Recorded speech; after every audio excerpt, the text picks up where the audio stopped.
Good morning, everyone, and thank you for joining us for today's webinar, Mind the Potholes. I'm Michelle O'Reilly, Managing Director at Alps, and I'll be hosting today's session. I'm joined by Jon Mason, Commercial Director at Call Assist, and Alps' trusted breakdown partner since 2018.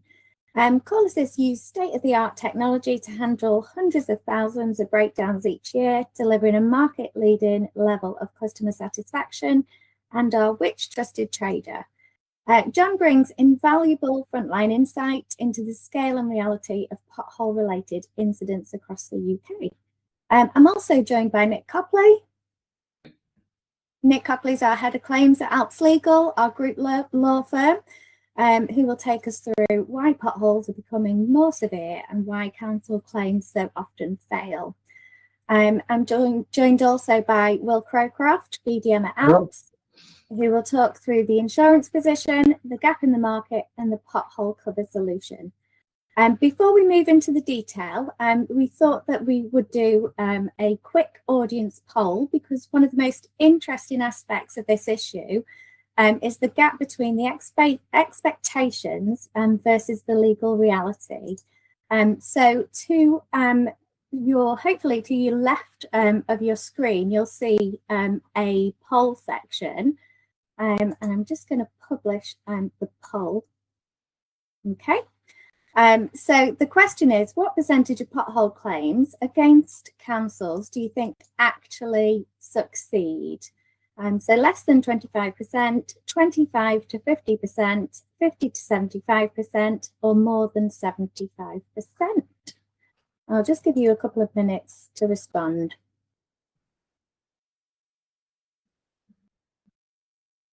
Thank you, everyone. We'll come back to those results later in the session when we look at the actual success rates and why recovery is often far more difficult than drivers expect. Alongside the poll feature, you should also see a Q&A function. Please do feel free to submit questions as we go along. Those questions will be anonymous as well, and we'll move to those to answer as many of those questions as possible at the end of the webinar. So Nick, let's start right at the beginning. Please, can you set the scene for us and tell us why are potholes becoming more of an issue? Yeah, thanks, Mish. So potholes, although they feel like it sometimes don't appear overnight, it's the result of a gradual breakdown in a road surface. So usually starts when water gets into cracks where drainage is poor or the surface is worn between that top layer and the base layer. So when the water freezes, it expands, cracks get bigger, we get repeated freeze-thaw cycles, and it weakens the road even further. And then once we get traffic passing over the weakened area, the surface breaks away and we get a pothole. So repeated patching often doesn't work if the structure underneath is already damaged. So a surface repair is usually only temporary. Okay, so the pothole's really the symptom and not the root problem. Yeah, that's right. So if water's getting into the road and it's under constant stress, repairs become reactive as opposed to being long-term fixes. Okay, and that leads into the next point, because traffic turns weakness into failure. Jon, we often hear that the problem is more traffic, but Nick's point suggests weight matters more than volume. Yeah, that's right. Unless there's any civil engineers amongst us, you might not be familiar with the concept of the fourth power law, but the key takeaway is that doubling axle load can mean 16 times more damage. So 1 HGV, for example, does far more damage than several cars. And that's why axle weight matters so much. Many local roads weren't built for constant heavy van use and HGV use, which explains why they worsen so quickly. Okay, and it's not just about HGVs, is it? No, so modern cars are getting heavier as well. I mean, despite the removal of the engine, the fuel tank, exhaust, gearbox, EVs actually weigh significantly more than their combustion engine equivalent, and that adds pressure onto road surfaces. So if you put water damage, aging roads, heavier vehicles together, the repeated road surface failure becomes much more likely. And that's why potholes often now feel much bigger, sharper, and more destructive. And that brings us to how the vehicle mix has changed too. Yeah, okay, so this slide picks out three trends really. So vehicles are heavier than they were a few years ago. EVs put more stress on roads, and van mileage has risen sharply. And this will make sense, right? I don't think I'm alone in being on first name terms with our Amazon delivery driver.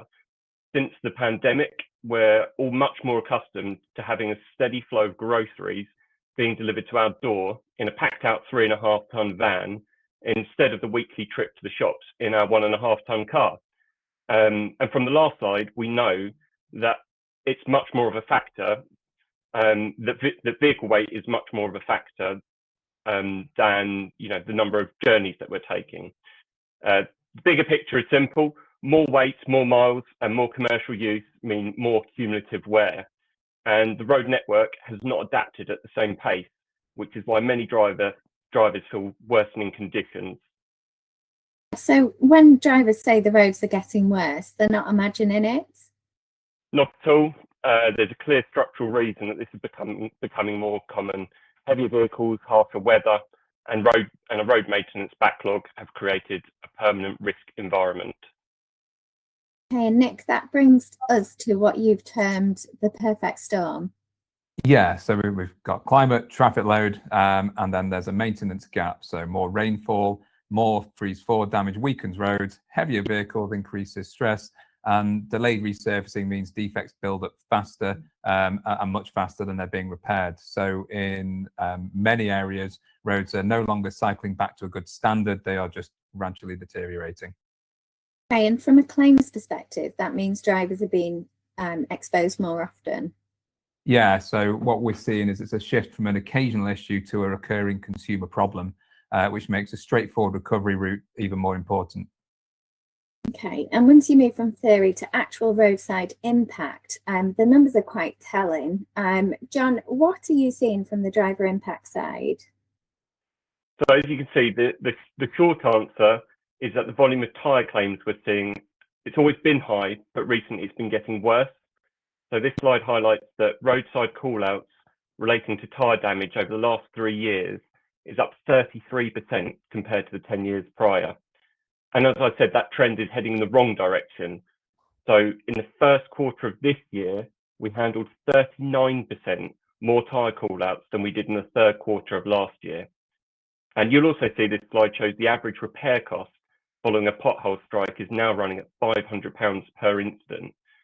And what those figures tell us is that potholes are no longer small, they're no longer a fringe maintenance issue for motorists. What you're talking about is that the number of breakdowns and the average repair cost at that level, it means that it's becoming a meaningful financial event for the driver. And in practice, the damage is not always limited to a simple puncture. The deeper and sharper the pothole and the heavier the vehicle, the more likely you are to see wheel damage, suspension issues, alignment problems, or damage that only becomes apparent after the impact. And that is actually a key point for the audience. Sometimes a driver hits a pothole, carries on, and only later realizes the steering feels different, the car pulls to one side, or there's vibration at speed. And by then, the link between the event and the damage may be harder to prove unless it's been recorded properly. Okay, so the actual event may last a second, but the consequences can be much wider. Exactly. And the cost matters. £500 is right in the zone where it's expensive enough to hurt, but often awkward enough that people are uncertain whether they pursue the council, use their own motor policy, or simply absorb the loss. And that uncertainty is where frustration builds. Drivers know they have suffered real damage, but the route to getting paid is anything but straightforward. And that frustration is reflected in the claims trend. So Nick, can you tell us more about the claims numbers? Yeah, so what this demonstrates, this slide, is that the claims to councils are rising from around 27,700 in 2021 to over 53,000 in 2024. So almost doubling in a very short period of time. There's two ways to read that. So first, it tells us that there's more damage happening. Second, it suggests that people are more aware that there may be a compensation route and are at least trying to pursue it. But increased claims volume does not mean increased success. And that's the important point here is that the more drivers pursue claims, the clearer it becomes how difficult it is to be successful. Okay, which takes us to the odds of success, and that is where expectations tend to clash with legal reality. So before we move to the legal position, let's quickly return to the poll that we launched at the start of the webinar. So we asked you what percentage of claims against the council you believe succeeded, and I'm going to publish those results now. So 75% of you were correct, less than 25%. So Nick, please can you tell us more about that? Yeah, so less than 25% succeed. So it also shows here that councils reject over 90% of claims initially. So only 10% of claims receive no pushback on liability. And these numbers are from 2024, that only £3.5 million of £14 million in claims was paid out in 2024. So some councils actually pay out less than 2% of the total sum of claims made, whereas some perform a bit better. But that's the part that most drivers don't really appreciate. They understandably think, I've hit a pothole, the road is defective, I've suffered damage, and therefore the authority should pay. But the legal framework doesn't work like that. So the issue isn't simply that whether there's a pothole or whether you occurred some damage. The issue is whether the council can rely on a defence that says that it took reasonable care in the circumstances. And if it can show that, then the claim may fail, either where the driver's damage is genuine and even where the road was quite obviously and plainly defective at the time of impact. So this creates a gap between what feels fair to the motorists and what is legally recoverable. And that gap can be quite wide. Yeah, and that gap is exactly why so many claimants end up disappointed. Yeah, so from the driver's point of view, damage is real, the repair bill is real, but legally proving responsibility is a very different exercise. Okay, so can you expand on that? Can you tell us why do so many claims fail in practice? Yeah, so we've set out some of the barriers here. So we've got the Section 58 Defence under the Highways Act 1980. So this allows councils to argue that they've taken reasonable care to maintain the highway and therefore should not be held liable in many cases. So that's if they've followed the correct maintenance procedure. And then secondly, if there's no prior knowledge, then this features in 74% of claim refusals. Third, a lot of councils use this threshold where if a defect is below 40 millimetres, some use 50 millimetres, but this is to determine whether a pothole is sufficiently deep to be treated as actionable for repair priority. And then finally, the strict evidence requirements and short timeframes making successful claims difficult. So to look at that in a practical sense, if a driver hits a pothole this morning and the council can shows that they had a reasonable inspection regime, that the defect had not previously been reported, and it had no earlier knowledge of the issue, then the driver may struggle even if the damage is obvious. So this is one of the reasons I often say that the claims route feels intuitive but is structurally difficult. The public tend to focus on the existence of the defect, but the law focuses on whether the highway authority can defend its maintenance process. This is simply proving that there was a pothole, that a pothole existed, isn't enough. Not even remotely enough. So the driver ideally needs clear photographs, evidence of the location, evidence of the depth or the severity if possible, then of course repair invoices, proof to link the damage to the impact to the damage, and prompt reporting. And even then, you're still likely to get a rejection if the authority can show that the system that they had in place was reasonable. This is before you factor in the practical reality. Is it safe to take measurements at the roadside? What's the extent of the damage? Do you know what the extent of the damage is immediately? So from a legal and evidential perspective, the framework strongly favours the council. And this slide says pretty much that the legal framework is really designed for councils and not drivers. Which means that even legitimate claims can fail. Yeah, that's important. So a failed claim is not necessarily a weak claim in a common sense point of view. It's often a claim that cannot overcome the council's statutory defence or evidential requirements, which is why a lot of drivers end up paying for the damage themselves or looking at their motor insurance. Okay, and I think we've got some examples of real claim experiences. Jon, would you mind sharing with us a recent experience that you've had? Yeah, so rather helpfully, my mother recently hit a pothole. That bloke isn't my mother, but I was able to see how the process worked firsthand. So she hit the pothole late at night on the 24th of January. That's a date that sticks in my mind because it's her birthday. And given her car didn't have a spare, we arranged for recovery to a tyre fitter. The chap that attended is a local recovery operator that I know well, and he explained that he'd already done very well from this particular pothole in question, so much so that he's joking to me about parking around the corner to improve his response times. So I kind of knew what would be involved. I took some photos. I checked on Essex County Council's website. I saw there were 4 previous submissions reporting the exact same pothole in exactly the same spot that my mother hit. And I just assumed that the claim would be a slam dunk. I hadn't spoken to Nick and realised how difficult it is to prove. So we typed up a letter using ChatGPT. My mother submitted that within a couple of days.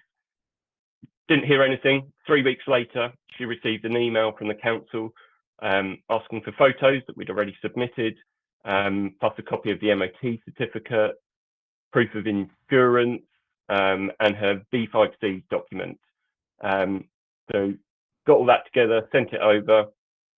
Then a month later, her claim was assigned to a handler, and she was advised that she'd receive a response by the 10th of June. So that's almost 5 months after the initial incident. Now, conveniently, she actually received the response last week, and unsurprisingly, they rejected it. And what the council effectively said is that the road was designated to be inspected monthly. It was inspected 2 weeks prior to the incident, and therefore they washed their hands of it. So, as Nick said, it does seem difficult to get the council to pay out on pothole claims.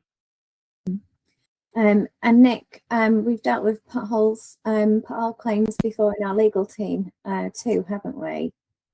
Yeah, so a couple of examples. So a good one would be in contrast to Jon's a successful claim against, I won't name the council, but it was a while back. So in the first instance, as expected, the claim had been knocked back.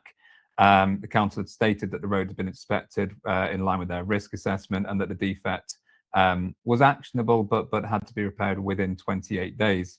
They actually repaired the pothole the day after the incident and attempted to, so the incident was just outside of that 28 days, and they were attempting to rely upon a bank holiday falling in the intervening period to claim that they could extend that period by 1 day. We disagreed, so we litigated, and they backed down almost immediately and decided to pay out. We've had other examples. A particularly bad one was we disagreed that the inspection criteria had been followed correctly. So they'd sent a list of the inspection requirements for various roads, and pretty much every pothole was coming up as not being actionable, and we felt that was a bit strange. So we went on Google Street and found that the size of this defect was quite large sometime prior to the inspection as well, and used that as evidence. They did then back down and pay it. I'm not convinced that evidence would have been enough at court, but it was enough to get the council to back down in this instance. Okay, thanks, Nick. So before we move into the motor insurance position, we're going to launch one more quick poll.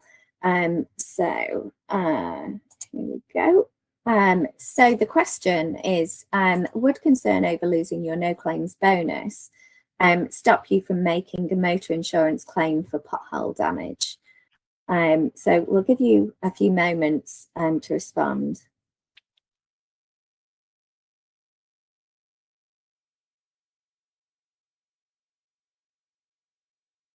This is still coming in.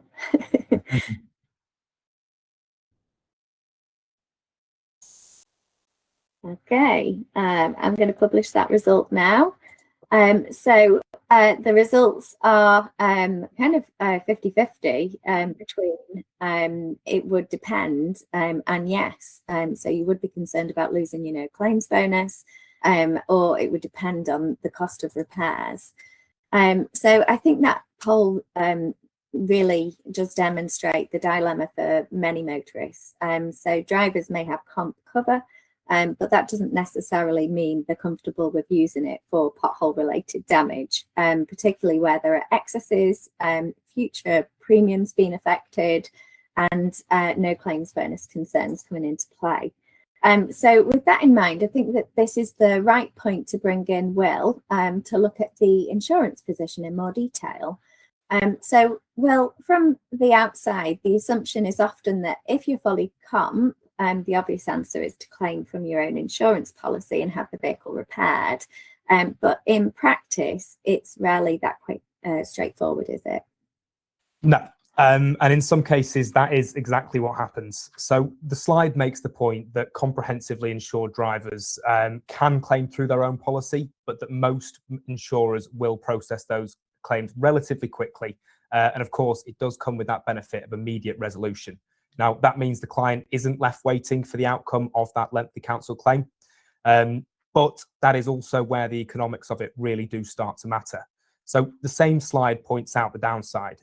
It's treated as an at-fault incident, which means the driver pays the excess and there may be an impact on their no claims bonus and any future premiums as well. This is why for minor damages, many drivers will decide it's not worth it and choose to self-fund instead. That's why I describe this as a bit of an insurance trap. The cover does exist, but using it may be financially unattractive. The repair bill, if it is around the average shown earlier, namely £500, and the driver's excess is 200 or even 500, then the claim starts to look commercially questionable very, very quickly. And the risk of a future premium increase, and many drivers understandably will then hesitate. Yeah, okay, and that's essentially what our poll said as well. So the problem's not lack of insurance in the broad sense, it's that the available insurance mechanism is poorly suited to this type of loss. Yeah, exactly that. So standard motor insurance is built for significant losses, where the value of the claim is enough to justify the use of the policy. Now, pothole incidents can often sit in that awkward middle ground, too expensive to ignore, but then too modest to claim comfortably under that main motor policy.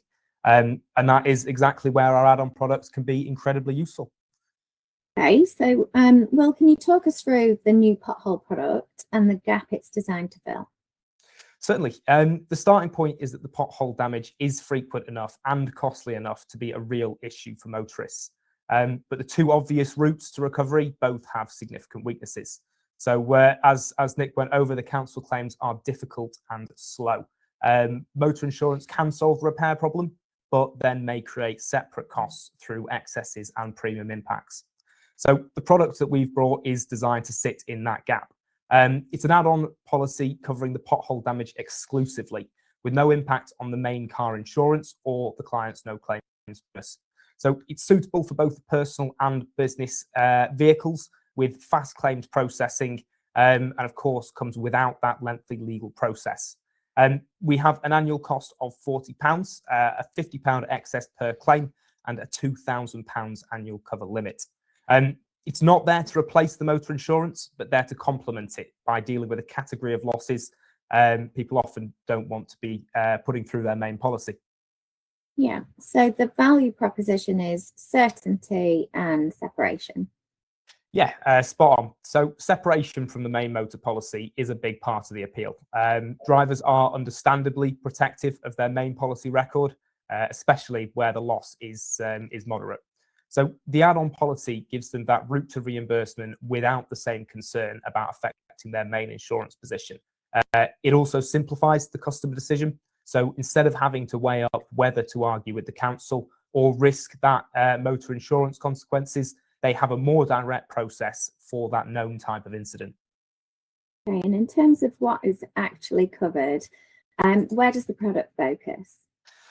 Well, the cover itself is focused on the areas that are most commonly damaged by pothole impacts. I won't go through all of the specifics here, but you can immediately see that the product is aimed at the real-world damage pattern of these pothole incidents. It's built around those sort of practical impact zones. Yeah, and that also helps brokers explain it clearly because they can tie the cover back to the types of repairs that drivers are familiar with. Yeah, exactly that. So if someone has ever had to replace a damaged tyre or pay for an alloy repair or deal with the suspension work after a pothole strike, then the relevance is instantly clear. So the product becomes even easier to understand when you frame it around what people actually want. If you hit a pothole and it damages the car, can you get that repair cost back without complicating the main insurance? And that really is the main customer question. And one of the barriers with council claims is the drawn-out process. So how does the claims journey work here? For this product, there is a simple 5-step process. So take photos of the pothole and damage, report the pothole to the council, repair the vehicle promptly, and then submit the claim with documentation. You'll then be able to receive that reimbursement quickly. The simplicity is very important. Of course, people don't want to be entering prolonged legal disputes for a moderate value repair. They want to understand what evidence is needed, get the vehicle fixed, and then move on. So as stated, our cover is completely separate from the main insurance. Personal and business vehicles can be covered under our policy, and multiple claims are allowed up to that £2,000 limit of indemnity per year. Okay, and that step to report it to the council is quite interesting because even though this is not a council claim route, it serves a wider purpose. Yes, it does. So it does help to create that record of the defect, which is of course useful for the wider community because it increases the likelihood of the pothole being addressed and also creates a paper trail as well. From a messaging perspective, this is a very strong point for brokers. The policy is not just about reimbursement, but it's about giving the customers a practical roadmap when an incident does happen, which of course is what a lot of people will value most in the moment. Jon, before we wrap up, let's talk about what drivers can do to reduce the risk in the first place. Absolutely. There are 5 obvious risk reduction measures. So drivers can reduce their speed, they can keep their distance to the next car, they can avoid sudden steering movements, they can check their tyres, and as we've already said, they can report potholes. There's a lot of practical common sense in what I've just said. Reducing speed matters because impact severity rises quickly with speed. So the slower you're travelling, the better your chances are of reducing the force of contact and limiting damage. Keeping distance helps because if you're too close to the car in front of you, you'll lose the ability to spot potholes in time. On a wet road, especially where puddles may conceal depth, that extra visibility is critical. Steering input is also important. The drivers sometimes instinctively swerve at the last second, but abrupt avoidance manoeuvres can create a different type of accident, particularly in traffic or poor conditions.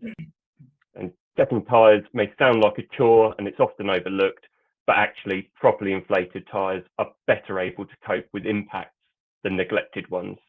And as we said, reporting potholes, it helps other road users and it's important for the creation of an official record. So there's a clear prevention message as well as a protection message. I mean, protection is important, but prevention, it really does matter.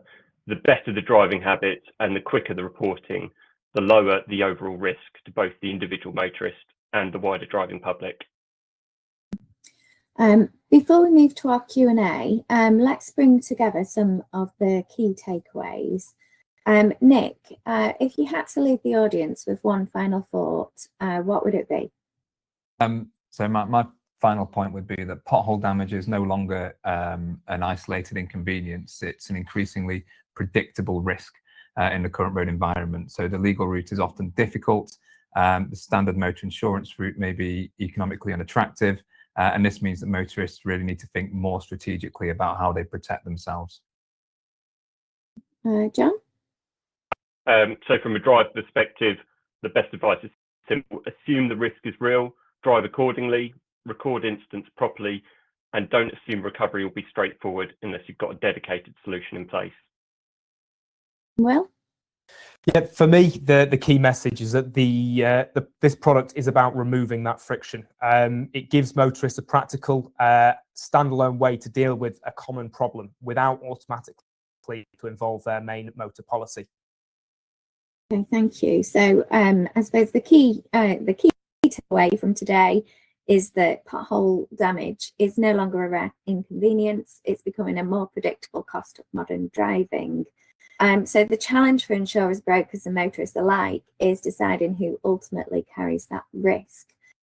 We'll now move to questions. So please, if you have any questions, whether it be on the legal side, whether it be in relation to breakdown and on the road experience, or whether it relates to the new pothole product itself, can you pop them in the Q&A section of the chat? We have quite a lot. I didn't realize until I just clicked on them how many we've got. So let me just have a little scout through and then I will direct the questions appropriately.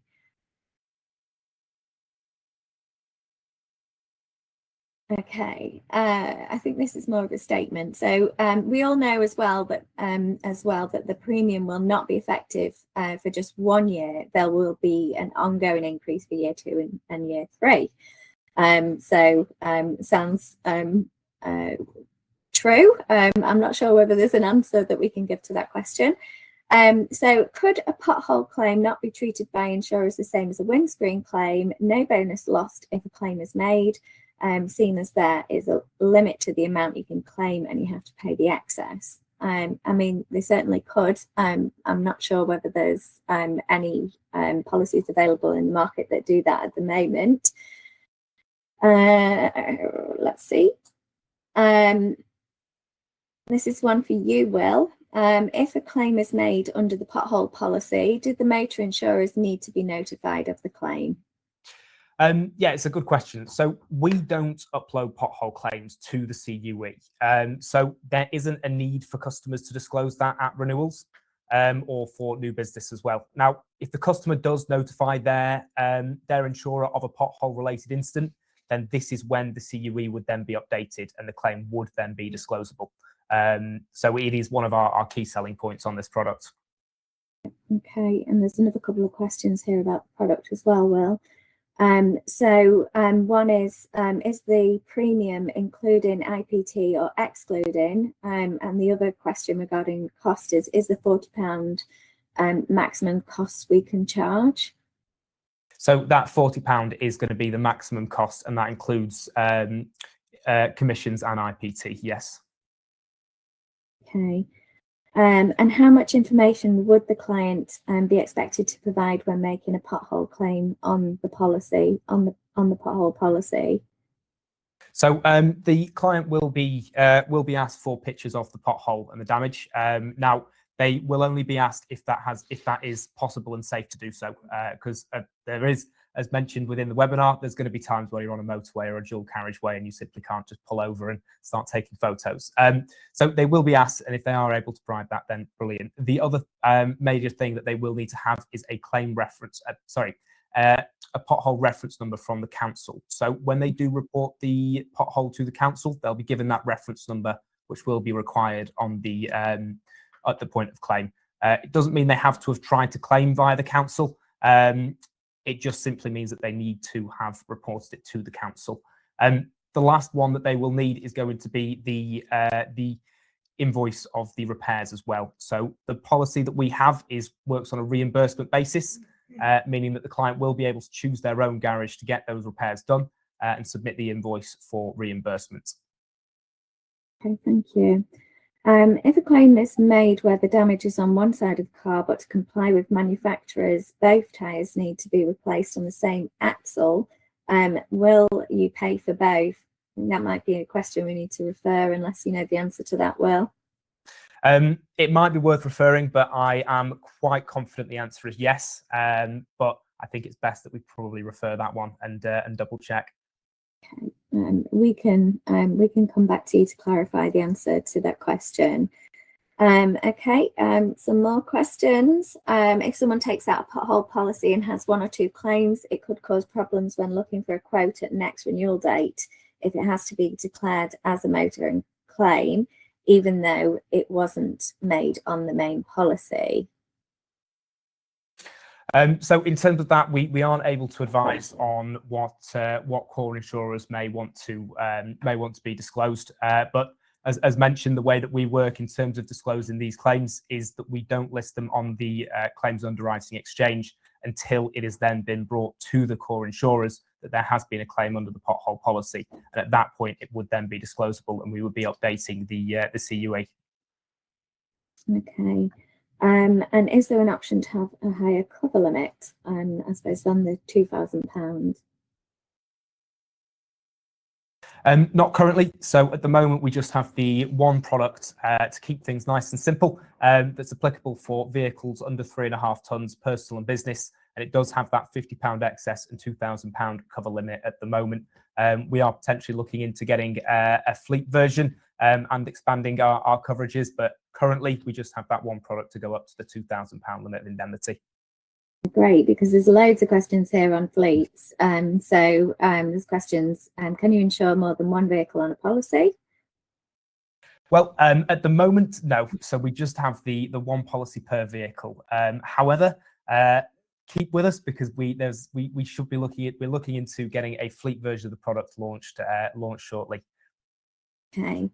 And so it's one per policy, so a fleet could take out multiple policies, but I think this is another question on here, so it only appears under the personal motor policy section, so on our portal. So how can they process for a fleet customer?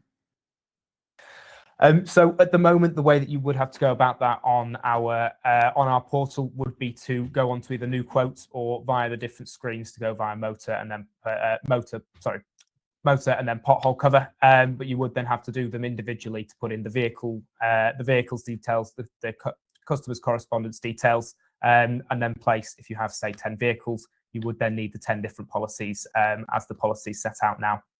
Okay, thanks, Will. So another question here. They're sorry that they're all for you, Will. Nobody wants to know about the claims link. Will the pothole policy make a deduction for wear and tear for the tyre being worn? That's probably something that I would want to double check on, actually. It's a really good question. So I'm not actually quite sure off the top of my head on that one. Okay, right, here we go, Nick. We've got one for you potentially here. Would the same apply if a person hit an object like a tyre in the road which caused damage to the tyre? Would they be able to claim off the council or highways? Not normally. It would depend how the object got there. I think it'd be very difficult to show that the council would negligent for an object being in the road. If they followed their inspection procedures, you'd expect that anything that's loose in the road would have been moved at that point. So yeah, that would be very difficult to be able to prove breach of duty of care. Okay, and do you seek recovery? And this is for you, Will. Sorry. Do you seek recovery costs from the local authority or council? If so, do you get a lot of success in recovering, or do councils push back? Well, it's probably one for both of you. So we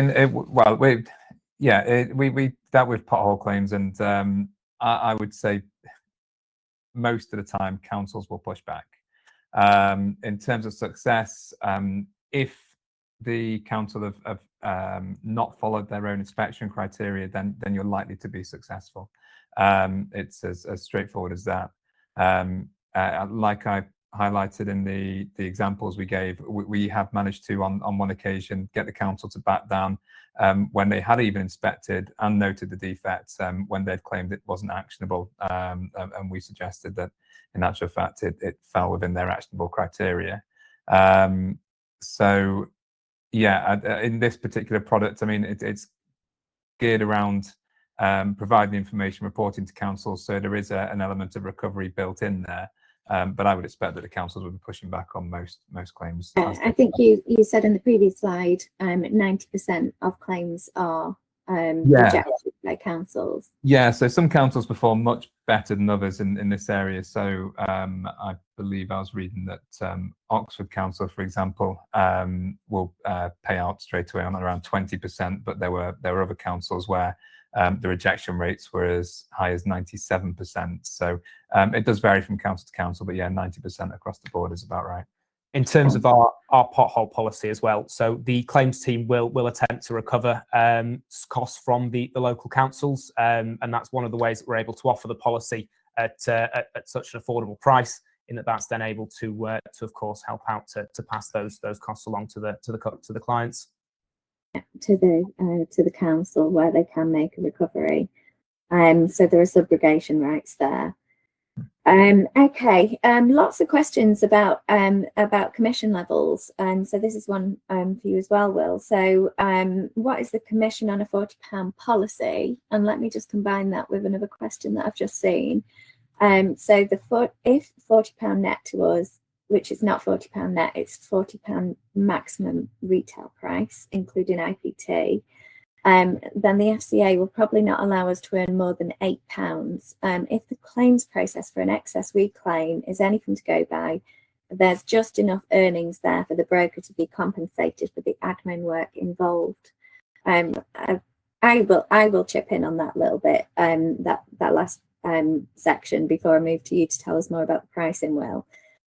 So I think what we're seeing from brokers is that these policies, they are being sold mostly not for much commission. So there is the ability to earn commission on them, but a lot of brokers are seeing this as a bit of a differentiator in the soft market for them to, I suppose, secure the main insurance policy and renewal. So there isn't much commission that's been added to these policies, is there?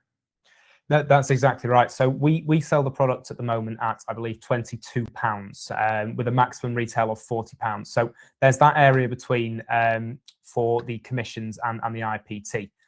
Now, as Mish said, we have seen so far that the average sort of retail rates have been below £40, which does show that brokers are selling it much more as a USP rather than an additional revenue stream.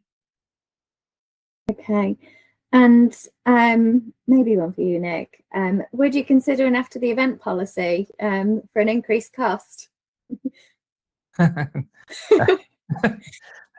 I don't think so. No.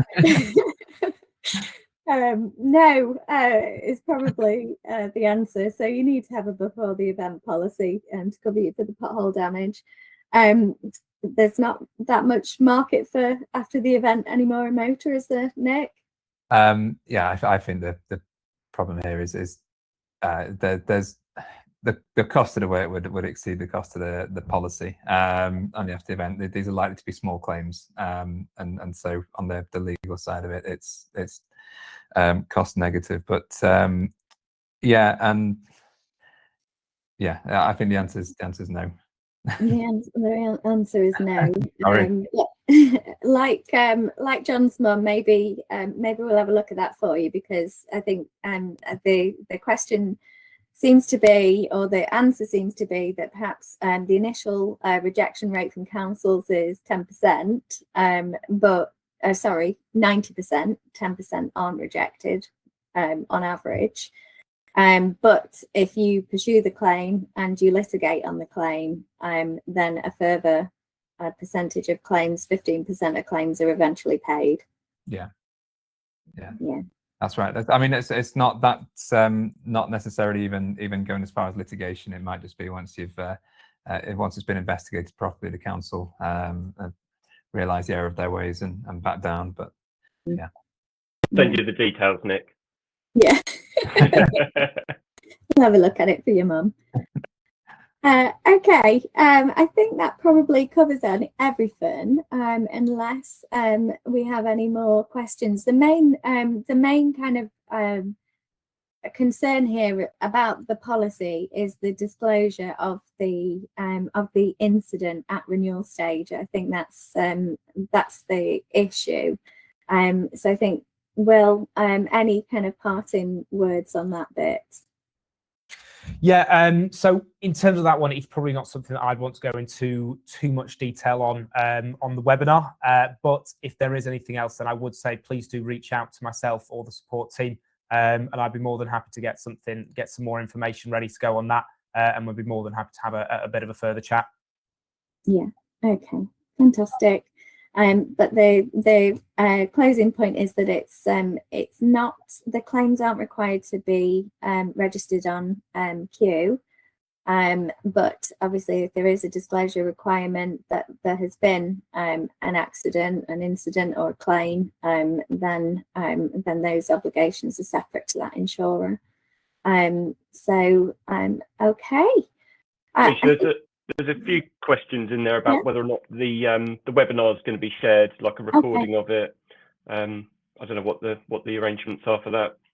Yeah, absolutely. So we normally send within the next 24 hours for anyone that's signed up to the webinar, they'll receive an email with a copy of the recording, which they can then watch back at their leisure or share with their teams. It's also available on our YouTube channel as well. So we'll just need to allow our marketing team a little time to get everything in order and published. Yeah. Okay.